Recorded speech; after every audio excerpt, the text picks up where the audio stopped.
Olá, bom dia, boa tarde, boa noite. Eu sou Ju Palermo, você está no canal Fala Pra Camões e hoje eu vim fazer um vídeo que fazia muito tempo que eu queria fazer. Eu tô devendo para mim mesma há muito tempo, que é um vídeo sobre Dan Brown. Por que faremos isso? Porque Dan Brown está para lançar livro novo agora neste mês, em setembro de 2025. E eu vira e mexe falo sobre Dan Brown aqui. Aqui, assim, quero dizer na minha vida profissional, né? No Instagram, às vezes até aqui no canal mesmo, no YouTube, mas quando eu falo de leitura fruição, quando eu falo daqueles livros que a gente lê simplesmente porque sim, porque a gente gosta, porque são divertidos, né? Eu acho que existe um estereótipo da professora de literatura que tem que ser apaixonada por Camões e por Clarice Lispector e que tem que não gostar de coisas comerciais ou todo o resto, né? E eu adoro fugir desse estereótipo, porque eu sou uma professora de literatura que não gosta muito de Clarice Lispector.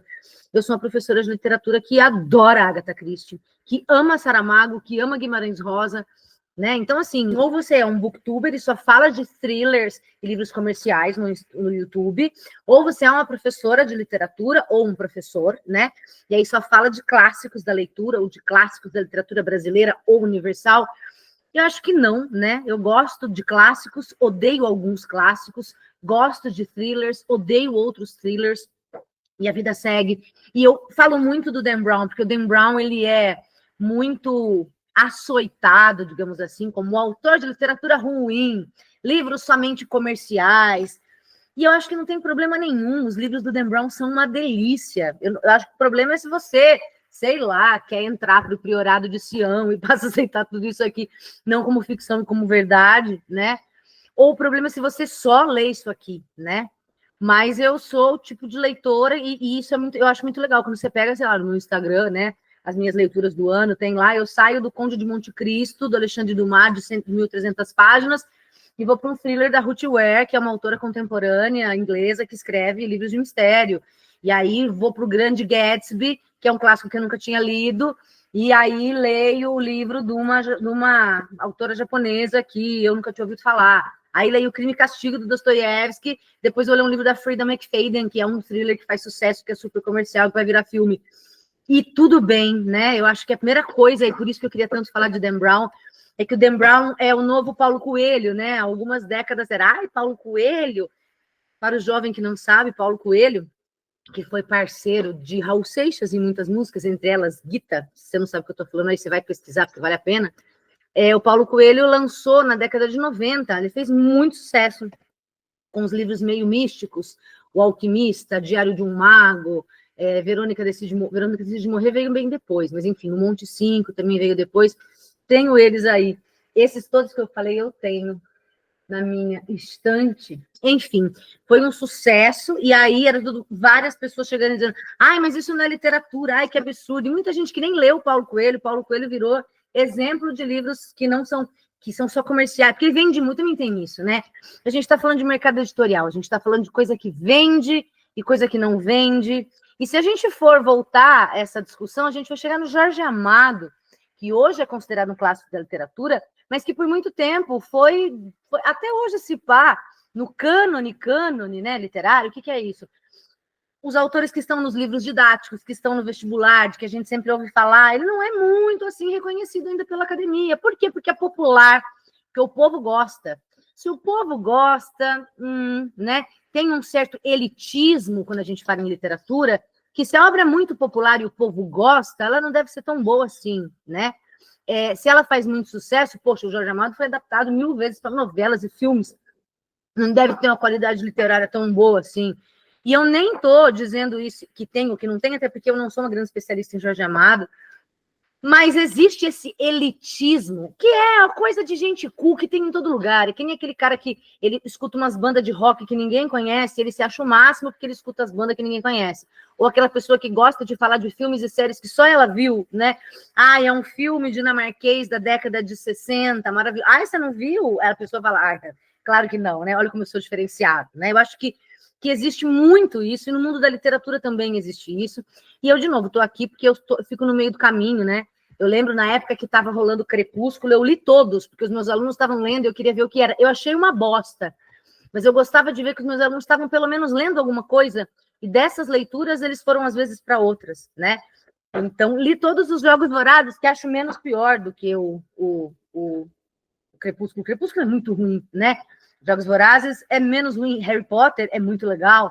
Na época, o Percy Jackson, eu comecei e não consegui dar conta de ler muito, porque eu achei muito chato. Enfim, a seleção também eu li, mas é muito ruim. Estou dizendo que às vezes eu leio coisas que estão na moda, que os alunos estão lendo. Hoje eu não dou conta, essa série de fantasia, romantasia, caralho, a quatro eu já não dou conta mais, já estou velha demais para isso, mas eu acho que existe um certo elitismo, né? Aqui na internet, aqui no YouTube, tem alguns booktubers, e infelizmente eles são muito famosos, que se colocam num lugar, né, de falar de obras muito importantes, e tudo é rio, não é legal, legal é Dostoiévski. Porra, Dostoiévski é legal, mas tudo é rio também é legal. E eu não acho que a Carla Madeira quer ser um Dostoiévski, mas eu acho que a Carla Madeira tem o seu lugar na literatura, e não necessariamente a gente precisa ficar fazendo assim, ao mesmo tempo em que, claramente, Dostoiévski, de um determinado ponto de vista, é melhor do que Clara Madeira, sim, mas isso não significa que Clara Madeira seja um lixo e não deva ser lido, ou que quem lê é um loser, porque só quem lê Dostoiévski sabe a grande verdade, entendeu? Eu li Dostoiévski, Crime e Castigo, eu gostei. Eu li Tudo é Rio, da Clara Madeira, e eu gostei, sabe? E eu li Torto Arado e acho uma bosta, por exemplo. Então, assim, só para começar essa discussão, porque o Dan Brown é trazido nesse sentido, e vamos falar disso. Ele é comercial? Ele é comercial. E tudo bem, e é uma delícia, né? Eu vou começar do começo. Eu peguei todos os livros que eu tenho dele, porque, de novo, agora aqui em setembro ele está lançando livro novo, tá? Eu vou falar de como começou a minha história com o Dan Brown, que eu acho que é como foi a de 99,9% dos brasileiros, foi com o Código da Vinci. Primeiro foi livro, não tinha filme, tá? O Código da Vinci, um livro que começou a vender. E eu, nesta época, estamos falando de 2004, eu tinha 23 anos, e eu era um tanto quanto dessa... Eu estava terminando letras na Unicamp, eu era, assim, um pouco elitistazinha nesse sentido da leitura, porque isso aqui foi um best-seller, né? Olha, essa capa que eu tenho aqui, está escrito 25 milhões de livros vendidos em todo o mundo. O ano era 2004, como eu falei, e esse livro bombou, explodiu. E aí eu lembro que todo mundo lia, e lembro de alguns amigos meus chegarem e falar: Ju, você já leu o Código da Vinci? Você já leu o Código da Vinci? Você vai amar. E eu pensava: ai, mas está todo mundo lendo. Olha, a pequena Juliana, de 23 anos, se achando mais que todo mundo, dizendo: eu não quero ler os livros que todos estão lendo. Eu não vou ler esse best-seller, né? E aí eu lembro que um amigo meu falou: gente, nossa, mas é a sua cara, Ju, porque é uma mistura de Caça ao Tesouro com História da Arte, você vai adorar. E eu, tá, pensei, não vou ler o que todos estão lendo. E eu nunca esqueço, porque eu estava na casa de uma amiga minha, Andréia, que ela dividia apartamento com uma moça, que eu esqueci o nome dessa moça, acho que era Ruth. Enfim, eu tinha dormido na casa dessa minha amiga, eu não dirigia ainda, minha mãe ia me buscar. E a minha amiga, eu estava assim, esperando minha mãe chegar, acho que era um domingo de manhã, provavelmente tinha saído no sábado, eu tinha dormido na casa dessa amiga, estava esperando minha mãe me buscar, e a moça que dividia apartamento com a minha amiga estava lendo isso aqui, e o livro dela estava assim, em cima do sofá. E eu peguei e falei: deixa eu ver qual é, porque, né, todo mundo está falando tanto, vamos ver qual que é desse livro. Peguei, abri e comecei a ler enquanto minha mãe não chegava. E enquanto minha mãe não chegava, eu fui lendo, sei lá, umas 10, 20 páginas. A hora que minha mãe chegou, eu falei na hora, toca para a livraria agora, para o shopping, porque eu preciso comprar esse livro agora. E foi um negócio doentio que eu não conseguia parar de ler, e eu li, sei lá, em 2 dias. Foi uma insanidade. É muito legal. Depois veio o filme, né, com Tom Hanks e tudo mais, Audrey Tautou. Então, assim, na verdade, esse aqui eu nem lembro se é Audrey Tautou. Acho que é, né? É Audrey Tautou, a Amélie Poulain, que faz a... Eu quase dei um spoiler. Enfim. Esse livro foi publicado em 2003, lá fora, e chegou no Brasil em 2004, que foi quando eu comprei, né? Eu comprei em 14 de outubro de 2004. E com esse exemplar aqui tem uma coisa interessante, porque eu emprestei para uma amiga minha, a minha grande amiga Ju, também, Ju Ilau, e ela tinha um cachorrinho que morreu, chamava Lilo, era um bacezinho, salsichinha, coisa mais fofa do mundo. E o Lilo, eu emprestei o livro para a Ju, e ele comeu o meu livro. E ela veio, me devolveu o livro, e me devolveu um novo. Falou: Ju, desculpa, o Lilo comeu. E aí o que ela me deu novo foi esse aqui, que está aqui, ó. Depois do acidente com o Lilo, ganhei este em janeiro de 2006, que eu emprestei o livro para a Ju, anos depois do hype, e o Lilo comeu. Mas, enfim, esse aqui chegou no Brasil em 2004, foi publicado em 2003, nos Estados Unidos primeiro, e virou o maior sucesso do mundo. Daí, depois, no Brasil, em 2004, ainda no mesmo ano, aproveitando o hype do Anjos e Demônios, a Sextante, a editora Sextante, lançou esse aqui, que tinha sido publicado nos Estados Unidos em 2000. Então, o Dan Brown publicou primeiro esse aqui, o Anjos e Demônios, depois ele publicou esse aqui, 3 anos depois. Só que esse aqui chegou no Brasil primeiro. E como sucesso, a galera foi lá e falou, opa, peraí, vamos editar, vamos traduzir aquele outro dele, e lançaram depois. Mas a ordem é essa, ele escreve primeiro esse aqui, depois esse. Inclusive, se você ler na ordem, na verdade você pode ler fora da ordem, mas a ideia, o personagem, o Robert Langdon, que é o personagem, não de todos os dele que eu tenho, mas de vários aqui, o Langdon é apresentado aqui em Anjos e Demônios, que virou filme também, tá? Eu gosto até mais da história de Anjos e Demônios, é o do Conclave e tudo mais. Então, esse aqui eu comprei em novembro de 2004. Veja, esse aqui em outubro, logo na sequência virou moda, eles lançaram esse aqui. Vou falar da história deles daqui a pouco. Primeiro, deixa eu falar, então, de quais são os livros, de quando eles foram lançados. Depois eu falo um pouquinho da sinopse de cada um, tá?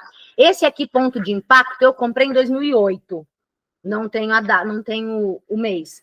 Mas ele foi publicado em 2001, lá fora, e chega no Brasil em 2005, tá? Então, veja que todos são publicados no Brasil depois de 2004, depois do grande sucesso do Código da Vinci. A galera foi lá escarafunchar os livros que o Dan Brown tinha publicado antes para soltar aqui.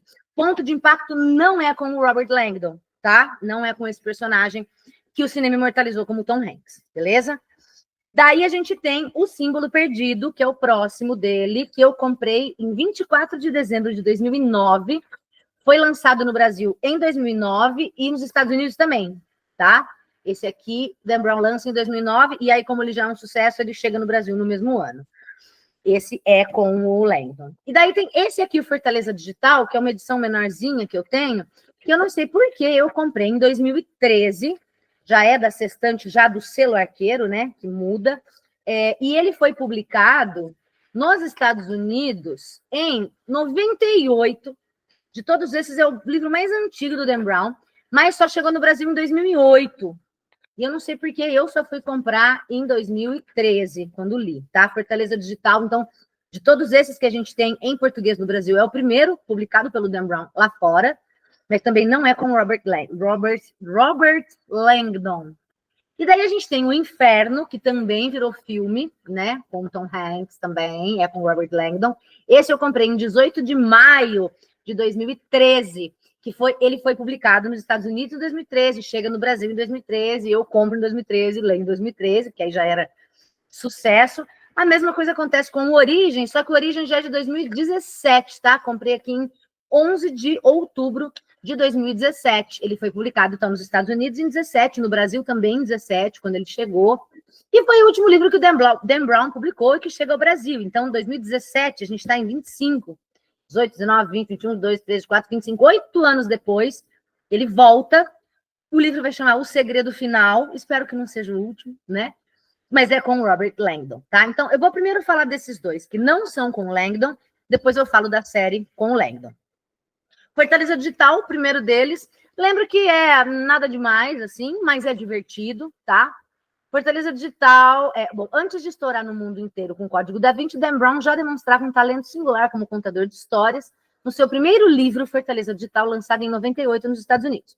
Muitos dos ingredientes que anos depois fariam com que o autor fosse reconhecido como um novo mestre dos livros de ação e suspense já estavam presentes no seu romance de estreia. A narrativa rápida, a trama repleta de reviravoltas que prendem o leitor da primeira à última página e o fascínio exercido por códigos secretos, criptografia e enigmas misteriosos. E aqui a gente já tem ingredientes do sucesso de Dan Brown. A narrativa rápida, é verdade, né? A trama repleta de reviravoltas, isso é muito legal, os famosos plot twists, né? Que prendem o leitor da primeira à última página. É isso aqui. Dan Brown não é um livro que você consegue ler assim, eu vou ler um pouquinho essa semana, um pouquinho semana que vem, vou levar Você não leva 3 meses para ler um Dan Brown. Se você faz isso, você está lendo errado. Dan Brown a gente lê em 3 dias, porque a gente não consegue parar, porque ele escreve de um jeito que deixa a gente angustiado para saber o que vai acontecer, né? E o fascínio exercido por códigos secretos, criptografia, enigmas misteriosos. É um prato cheio, eu adoro mistério, enigma, descobrir quem foi, quem não foi, né?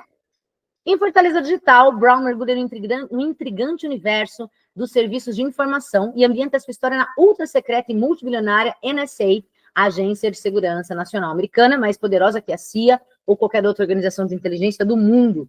Quando o supercomputador da NSA, até então considerado uma arma invencível para decodificar mensagens terroristas transmitidas pela internet, se depara com um novo código que não pode ser quebrado, a agência recorre à sua mais brilhante criptógrafa, a bela matemática Susan Fletcher. E esse é outro elemento do Dan Brown. Sempre tem uma personagem feminina que é muito bonita e muito inteligente, muito competente. Sempre. Na série dos livros do Langdon, essa personagem vai auxiliar o Langdon. É tipo um Watson do Sherlock Holmes, né? Nesse aqui, a Susan Fletcher é a personagem principal. Presa numa teia de segredos e mentiras, sem saber em quem confiar, Susan precisa encontrar a chave do engenhoso código para evitar o maior desastre da história da inteligência americana e para salvar a sua vida e a do homem que ama. Eu lembro de ter lido, imagina, né, gente, 2013, é isso que eu li isso aqui? Faz 12 anos, né? Lembro que não achei nada demais. E o ponto de impacto, que é legal também, veja, autor do Código da Vinci, mas aqui não tem o Langdon, tá? Quando um novo satélite da NASA encontra um estranho objeto escondido nas profundezas do Ártico, a agência espacial aproveita o impacto de sua descoberta para contornar uma grave crise financeira e de credibilidade. O peso dessa revelação acarreta sérias implicações para a polícia espacial norte-americana e, sobretudo, para a iminente eleição presidencial. Com o objetivo de verificar a autenticidade da descoberta, a Casa Branca envia a analista de inteligência Rachel Sexton para a desolada geleira Milne. Então, aqui a personagem muito bonita, mulher muito bonita e muito inteligente, capaz, é a analista de inteligência Rachel Sexton. Acompanhada por uma equipe de especialistas, incluindo o carismático pesquisador Michael Toland, que é o Langdon dessa história, né? Rachel se depara com indícios de uma fraude científica que ameaça abalar o planeta. Antes que Rachel possa falar com o presidente dos Estados Unidos sobre suas suspeitas, ela e Michael são perseguidos por assassinos profissionais controlados por uma pessoa que é capaz de tudo para encobrir a verdade. Em uma fuga desesperada para salvar suas vidas, a única chance de sobrevivência para Rachel e Michael é desvendar a identidade de quem se esconde por trás de uma conspiração sem precedentes. Com fascinantes informações sobre a NASA, a comunidade de inteligência, os bastidores da política americana, sem falar na polêmica discussão sobre a possibilidade de vida extraterrestre, Ponto de Impacto revela o amadurecimento de Dan Brown como escritor, reunindo todas as qualidades que o transformariam em um fenômeno mundial com seu livro seguinte, O Código da Vinci, porque o Ponto de Impacto é publicado nos Estados Unidos em 2001, né? Esse vai falar, então, da possibilidade de ET e tudo mais, né? Esse aqui já fica um pouco mais na coisa dos códigos, da inteligência artificial. Então, assim, são dois livros legais. Toda a fórmula do Dan Brown, a gente vai falar daqui a pouco sobre a fórmula dele, né? Porque os livros dele funcionam. Só não tem o Langdon, mas a estrutura é a mesma. Então, o que eu vou fazer agora nesse vídeo? Eu vou falar um pouquinho de cada um dos livros que tem o Langdon, e vamos falar de qual que é essa estrutura. Existe uma fórmula Dan Brown que ele usa. Algumas coisas eu já falei aqui, né? Ele usa ganchos para prender sua atenção, ele sempre tem o mesmo tipo de personagem, ele usa os mesmos elementos que deixam a gente curioso e tudo mais. Então, vamos falar dessa série aqui, enquanto vou falando ao mesmo tempo de quais são esses elementos que ele usa, né, na sua estrutura. E também dessa discussão, né? Ai, mas é literatura, não é literatura? É bom, não é bom? Posso ler, não posso? Devo, não devo? Como se você precisasse do aval de alguém, né? Mas, enfim, vamos a isso. Eu tive que fazer uma pausa, gente. Estou voltando agora, já está bem mais escuro. Talvez a luz esteja diferente. Não é o seu computador nem o seu celular. É por aqui mesmo, tá? Bom, vamos começar. Eu vou seguir a ordem na qual os livros foram publicados nos Estados Unidos, não na qual eles chegaram aqui, tá?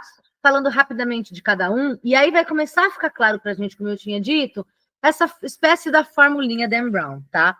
Inclusive, já antes ainda de falar disso, esses dias eu vi no Instagram, eu acho, tem um curso com o Dan Brown de escrita, né? Eu achei engraçado, porque assim, quem presta atenção nos livros dele, talvez nem precise fazer um curso dele, porque o curso dele são os livros, mas enfim. O primeiro deles é o Anjos e Demônios, né? Como eu já tinha dito, não vou ficar repetindo as datas de publicação aqui, tá? Publicado em 2000 nos Estados Unidos, 2004 no Brasil.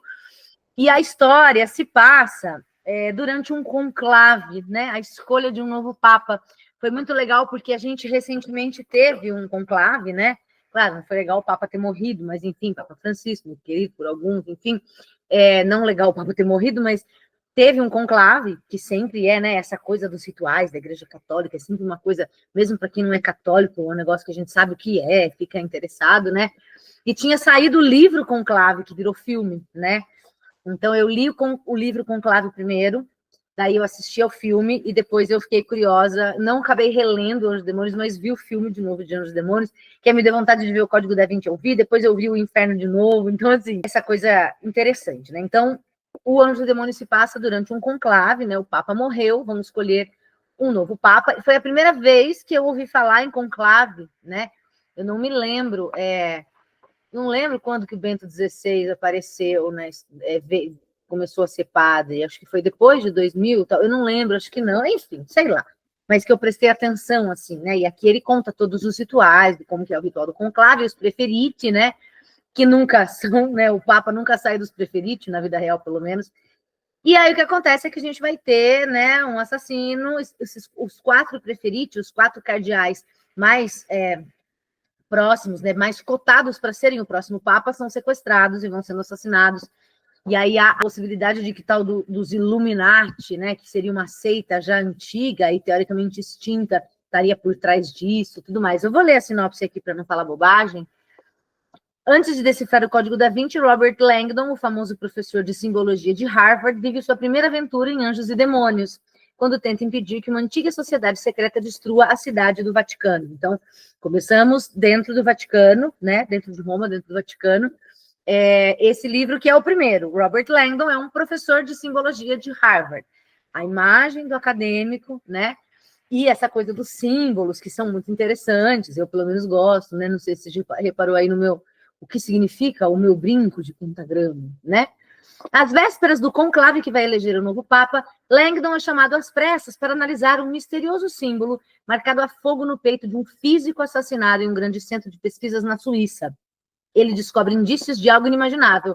A assinatura macabra no corpo da vítima, um ambigrama, uma palavra que pode ser lida tanto de cabeça para cima quanto de cabeça para baixo, é dos Illuminati, uma poderosa fraternidade considerada extinta há 400 anos.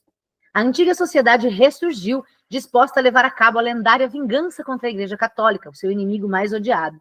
De posse de uma nova arma devastadora roubada do centro de pesquisas, ela ameaça explodir a cidade do Vaticano e matar os 4 cardeais mais cotados para a sucessão papal. Correndo contra o tempo, Langdon voa para Roma junto com Vittoria Vetra, uma bela cientista italiana.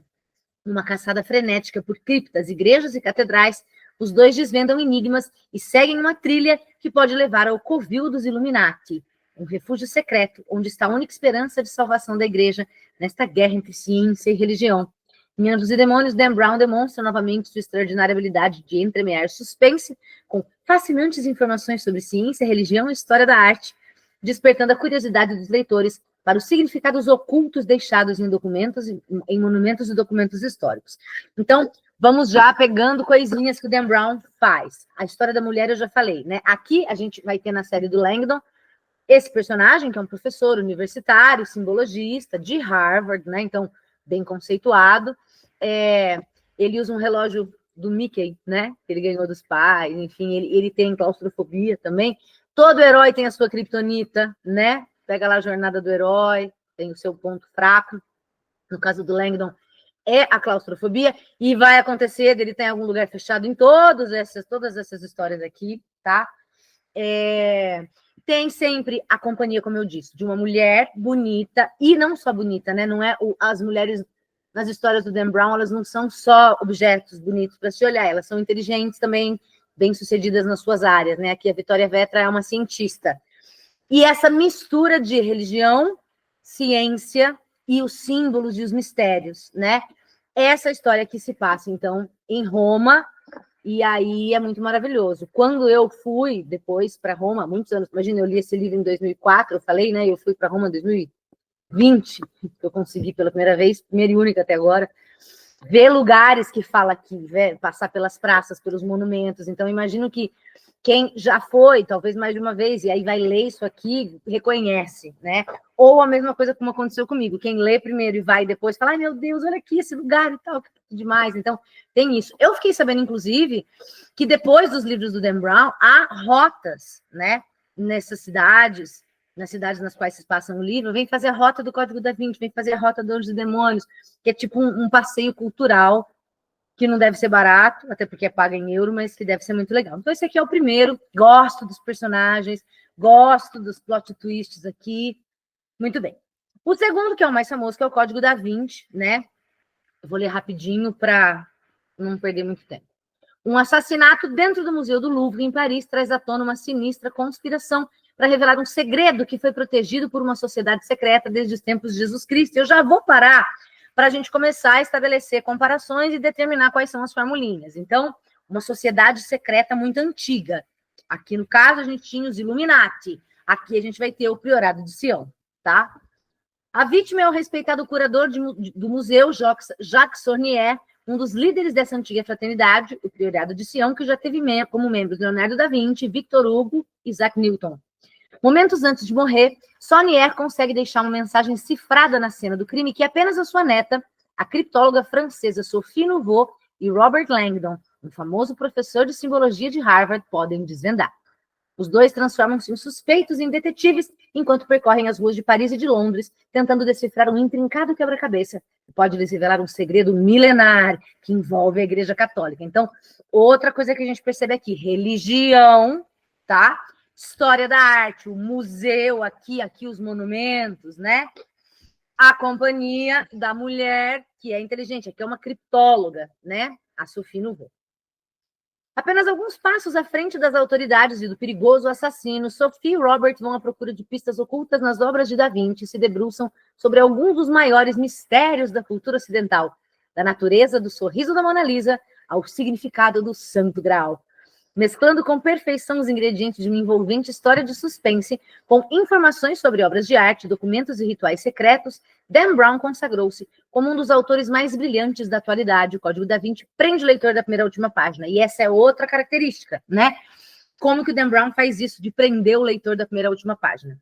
Já fica a formulinha que eu noto em todos os livros dele, tá? Ganchos finais em capítulo, que é uma coisa que a gente estuda quando a gente fala de folhetim, né?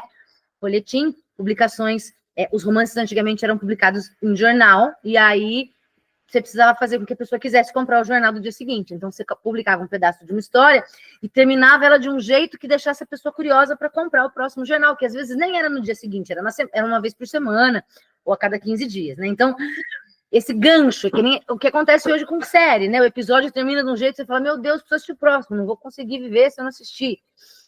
Então, a gente tem mais ou menos essa coisa aqui, né? Ele termina de um jeito que você não consegue falar assim, beleza, vou parar nesse capítulo. Você quer saber. Só que o que ele faz aqui também, que é uma técnica que, sabe quem mais faz isso? O George R. Martin, do Guerra dos Tronos, da série Crônicas de Gelo e Fogo, né? Então, vamos supor, ele está contando uma coisa que acontece aqui com o Robert Langdon. E aí, para de um jeito, você fala, meu Deus, e agora? Aí ele vai para outra coisa. Você fala, não! O próximo capítulo não continua a história do Langdon, ele vai para outro personagem. Eu falo, ai, que saco, eu não queria isso, eu queria a história do... Mas aí você continua lendo. E aí você entra na história desse outro personagem, e aí quando chega no fim do capítulo, ele termina de um jeito, você fala, meu Deus, mas o que vai acontecer com esse homem agora? Aí o próximo vai contar outro, sei lá, a Sophie, né? E aí você fala, mas que saco, eu queria saber o que ia acontecer com esse cara. E aí começa a história da Sophie, no próximo capítulo, tá? Você vai lendo de um jeito, vai lendo, termina de um jeito, você fala, meu Deus, e agora o que vai acontecer com ela? E aí o próximo capítulo não é dela, mas volta para o Langdon, que você está querendo saber, faz 3 capítulos. E numa dessas, e aí o próximo, e aí você vai. Então, essa é outra coisa, ele vai mesclando os focos da história de um jeito que você não consegue parar. Você fala, bom, eu vou ler só mais um e vou dormir. Você não consegue, porque ele vai terminando sempre com ganchos que te prendem, né? E vai alternando o foco. Então, ele larga os personagens por alguns capítulos e conta a história de outros, mas ele consegue contar e sempre deixar você curioso. Isso acontece em todos, tá? Vamos seguir para o terceiro, que eu não gostei tanto, porque aí também, né? Esse aqui se passa nos Estados Unidos. E aí, por isso, vai ter gente que vai gostar mais, e por isso eu gostei menos, né?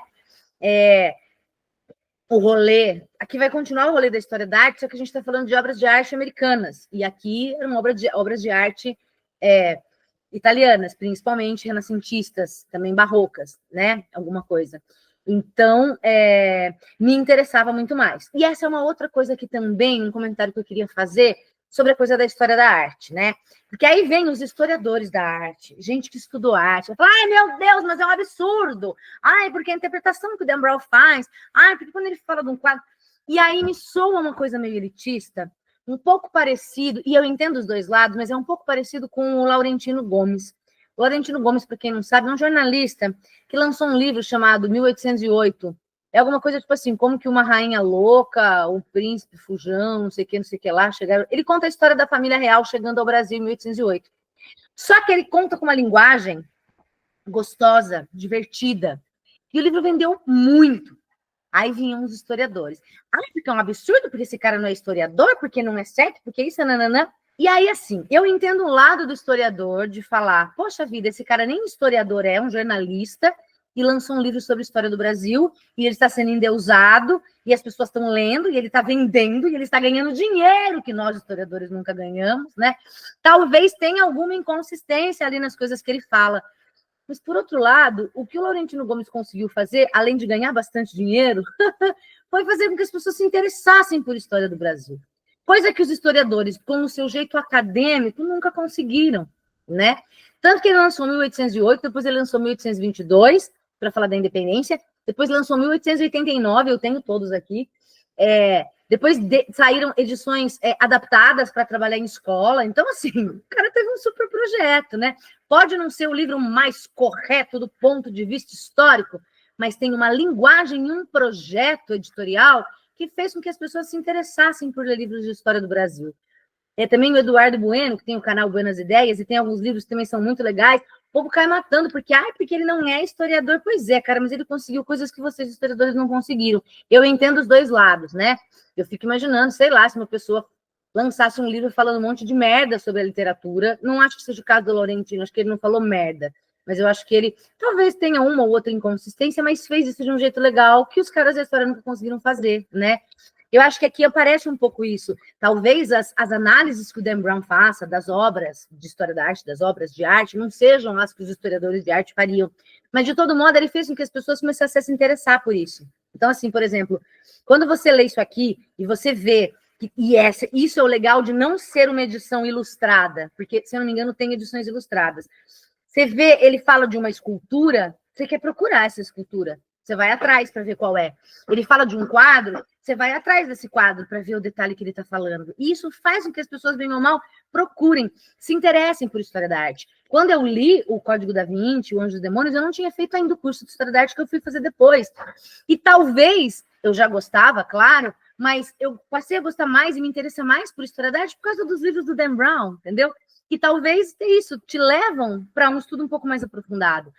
Levam pessoas que nunca ouviram falar em escultura, em Bernini, em Caravaggio, em Da Vinci, Michelangelo, Rafael Sanzio, enfim, a procurar e ter pelo menos um primeiro contato com isso. E, porra, eu acho isso super positivo, entende? Se não vai ser, mas isso aqui não é um livro que ensina a história da arte. Não, não é. Mas se a partir daqui se chegar no Gombrich, por exemplo, história da arte, e o Gombrich ainda é bem início de tudo, percebe? Eu acho que ao invés da gente jogar tudo no lixo e dizer tudo que não presta, não, acho que pode ser uma entrada, sim, para esses assuntos, né? Então, assim, a mim me interessa muito essa história da arte, principalmente essa história da arte europeia, né? Aqui, ele vai ter uma coisa bastante parecida, só que se passa nos Estados Unidos. E eu nunca tive muito interesse pelos Estados Unidos. Tirando o inglês, que, obviamente, a gente meio que não tem escolha, né? Tem que saber falar inglês, eu sempre gostei de inglês. Eu nunca quis ir para Disney, eu nunca tive tesão de ir para os Estados Unidos, não sei nada de história dos Estados Unidos, não manjo nada. Então, esse não me interessou tanto, né? Lembro que fiquei muito feliz porque era um livro do Dan Brown, ele vai seguir as mesmas técnicas aqui, mas por se passar nos Estados Unidos e falar da história dos Estados Unidos, não me interessou tanto de novo. Talvez você que curta seja o seu rolê.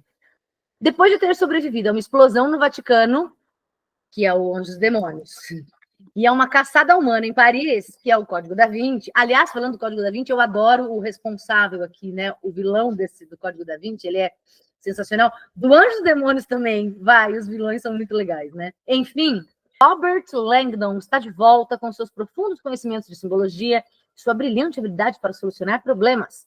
Em O Símbolo Perdido, o célebre professor de Harvard é convidado às pressas por seu amigo e mentor Peter Solomon, eminente maçom e filantropo, a dar uma palestra no Capitólio dos Estados Unidos. Outra coisa que acontece sempre nos livros do Robert Langdon é que sempre tem uma palestra envolvida. Ele é convidado para dar uma palestra. Ao chegar lá, descobre que caiu numa armadilha. Não há palestra nenhuma, Solomon está desaparecido e, ao que tudo indica, correndo grave perigo. Eu falei, né? A palestra era para dar no Capitólio dos Estados Unidos. Malak, o sequestrador, acredita que os fundadores de Washington, a maioria deles mestres maçons, esconderam na cidade um tesouro capaz de dar poderes sobre-humanos a quem o encontrasse. Ele está convencido de que Langdon é a única pessoa que pode localizá-lo. Vendo que esta é sua única chance de salvar Solomon, o simbologista se lança numa corrida alucinada pelos principais pontos da capital americana: o Capitólio, a Biblioteca do Congresso, a Catedral Nacional e o Centro de Apoio dos Museus Smithsonian. Neste labirinto de verdades ocultas, códigos maçônicos e símbolos escondidos, Langdon conta com a ajuda, adivinha? De Catherine, irmã de Peter e renomada cientista que investiga o poder que a mente humana tem de influenciar o mundo físico. Mais uma mulher bonita cientista, né? Nesse caso, Catherine Solomon. Dizem as más línguas que ela vai estar no próximo livro, no símbolo, o segredo final, né? Que é a Catherine Solomon que vai voltar, pelo visto, para preencher essa cota que tem da mulher bonita e cientista, né? O tempo está contra eles e muitas outras pessoas parecem envolvidas nesta trama que ameaça a segurança nacional, entre elas Inoue Sato, autoridade máxima do escritório de segurança da CIA, e Warren Bellamy, responsável pela administração do Capitólio. Como Langdon já aprendeu em suas outras aventuras, quando se trata de segredos e poder, nunca se pode dizer ao certo de que lado cada um está. Nas mãos de Dan Brown, Washington se revela tão fascinante quanto o Vaticano ou Paris. Para mim, não, tá? Mas, enfim. Em Um Símbolo Perdido, ele desperta o interesse dos leitores por temas tão variados como ciência noética, eu nem lembro o que é isso, teorias das supercordas e grandes obras de arte, desafiando-os a abrir a mente para novos conhecimentos. Aqui, então, a sociedade teoricamente antiga são os maçons, né? As artes, as obras de arte, né? As peças são americanas, e aí a grande caça ao tesouro é nos Estados Unidos, né? Para mim, é o que eu menos gosto. E daí ele voltou para a Itália. Eu não sei se realmente não deu tão certo assim. Ele volta para a Itália para fazer O Inferno em 2013. E esse não virou filme, O Símbolo Perdido, mas esse aqui, O Inferno, virou filme de novo com o Dan Brown, com o Tom Hanks, né? E esse se passa em Florença, ou pelo menos começa em Florença.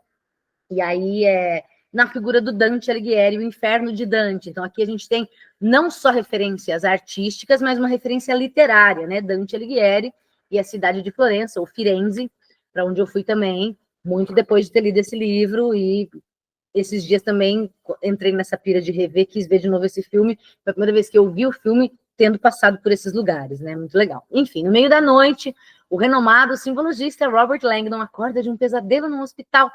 Desorientado e com ferimento à bala na cabeça, ele não tem a menor ideia de como foi parar ali. Ao olhar pela janela e reconhecer a silhueta do Palazzo Vecchio em Florença, Langdon tem um choque. Ele nem se lembra de ter deixado os Estados Unidos. Na verdade, não tem nenhuma recordação das últimas 36 horas.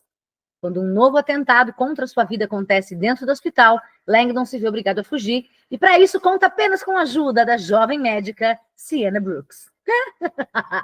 De posse de um macabro objeto que Sienna encontrou no paletó de Langdon, os dois têm que seguir uma série inquietante de códigos, criada por uma mente brilhante, obcecada tanto pelo fim do mundo, quanto por uma das maiores obras-primas literárias de todos os tempos, a Divina Comédia, de Dante Alighieri. Mais uma vez, superando as expectativas, Dan Brown nos leva por uma viagem pela cultura, pela arte e pela literatura italianas, passando por lugares como a Galeria degli Uffizi, o Duomo de Florença e a Basílica de São Marcos. Inferno é uma leitura eletrizante e um convite a pensarmos no papel da ciência para o futuro da humanidade. É sempre essa mistura, para falar em formulinha, né? De uma coisa muito antiga, ou uma sociedade secreta muito antiga, uma obra de arte muito antiga, literária ou não, com uma coisa muito moderna, científica, né? E um grande tema, o fim do mundo, né?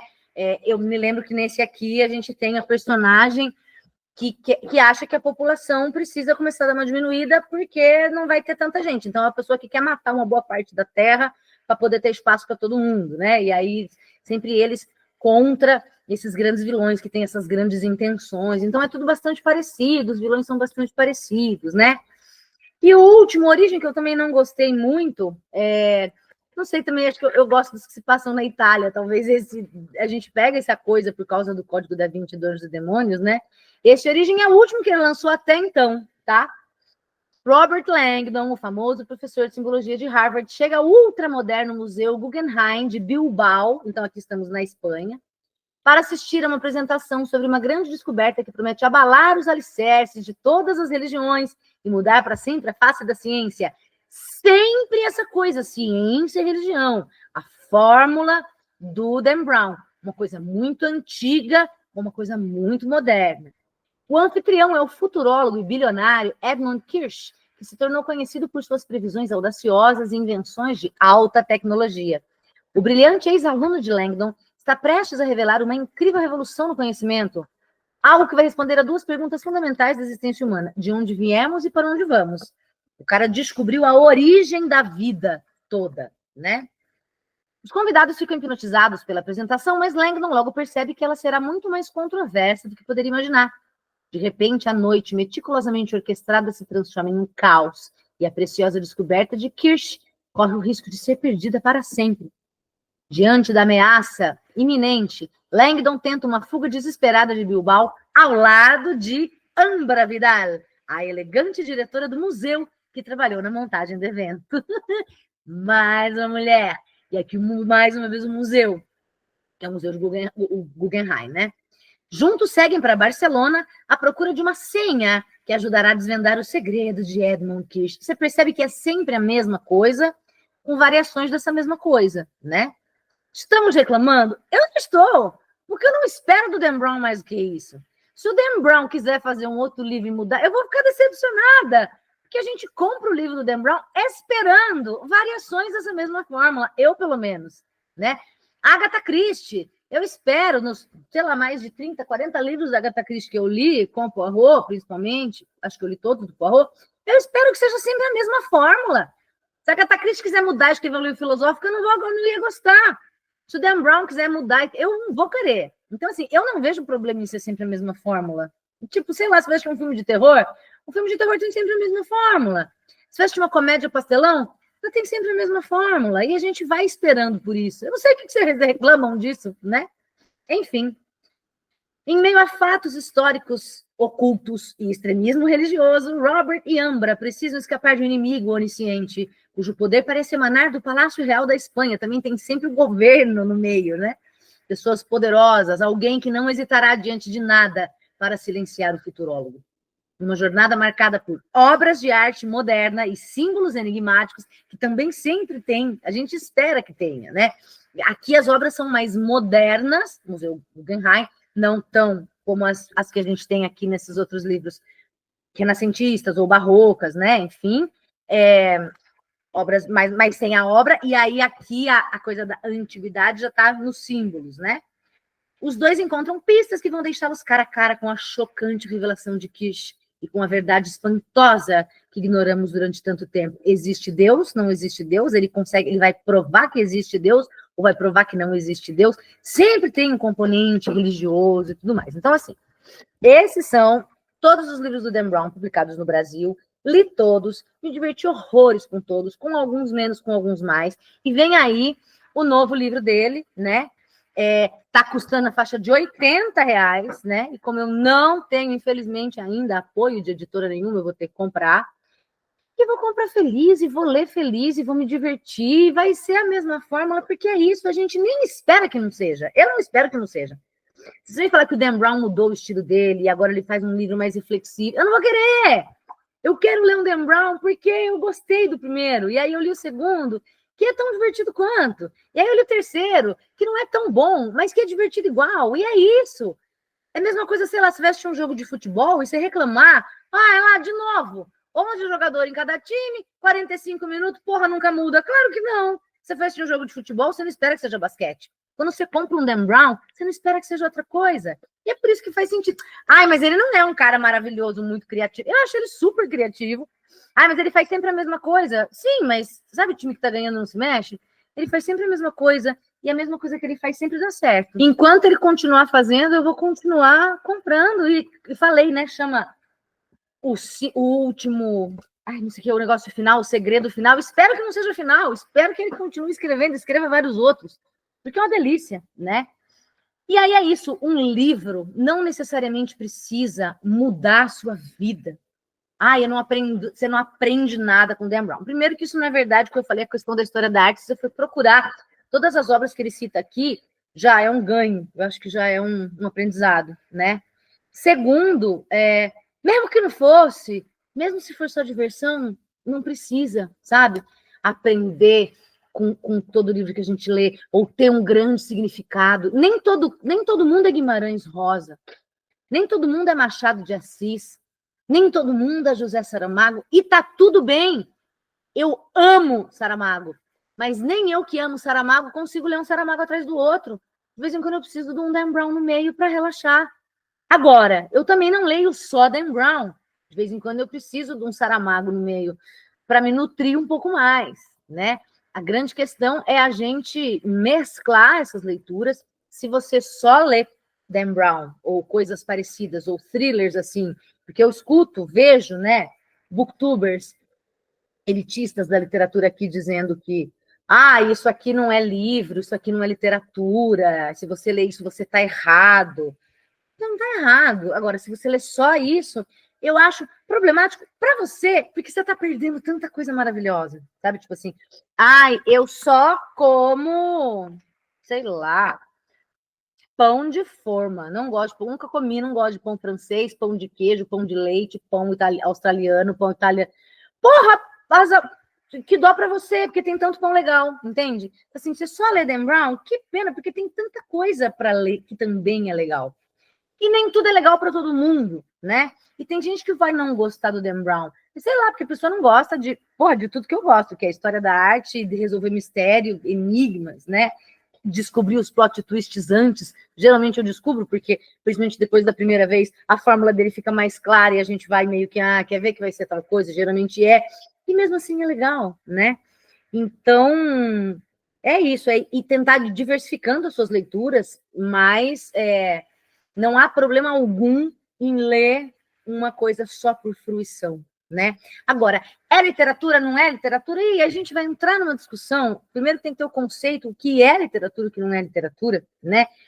Esses tempos aí, de novo, eu estou gravando esse vídeo aqui no comecinho de setembro de 2025, e a gente teve uma crítica literária, Aurora, e agora? O nome da senhorinha? Vou ter que procurar aqui porque não me lembro. Aurora Bernardini, tá? Que é uma autora não, é tradutora, já de, sei lá, 80 e tralalá, tá? Tradutora e professora da USP.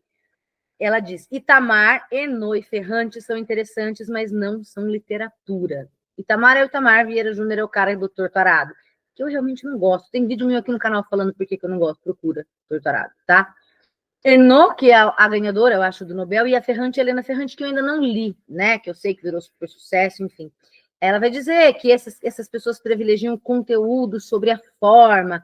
E é verdade, né? O cara está mais preocupado com o que ele vai contar do que como ele vai contar. O trabalho com a forma, que é o que caracteriza uma linguagem literária e tudo mais. Mas daí, até concordo. Claro que eu concordo que existem livros melhores e piores. É óbvio que existem, né? Mas daí a dizer não é literatura, foda, né? Dan Brown não é literatura, depende de qual é o seu conceito de literatura, né? Saramago é melhor que Dan Brown, com certeza. Não tenho problemas em afirmar isso, porque eu tenho critérios para analisar isso. Critérios de estrutura, critérios de história contada da maneira que conta, de estratégias narrativas usadas para isso, de reflexões que nos levam a pensar, de intenções e tudo mais. Para mim é muito claro que Saramago é melhor que Dan Brown, mas não é por isso que eu vou dizer que Dan Brown não presta. Eu adoro Dan Brown. E sei lá, eu tenho uma amiga que diz que quem come de tudo não passa fome. Nesse ponto eu sou péssima porque eu sou péssima para comer, né? Mas para leitura, é isso assim, a fantasia, a romantasia, eu não gosto. Ficção científica, eu não gosto, mas aí é um gosto meu, né? Agora, deixar de ler alguma coisa porque alguém disse que isso é um gênero menor, ou porque isso não vai te dar um status. Aí, meu amor, beijo, né?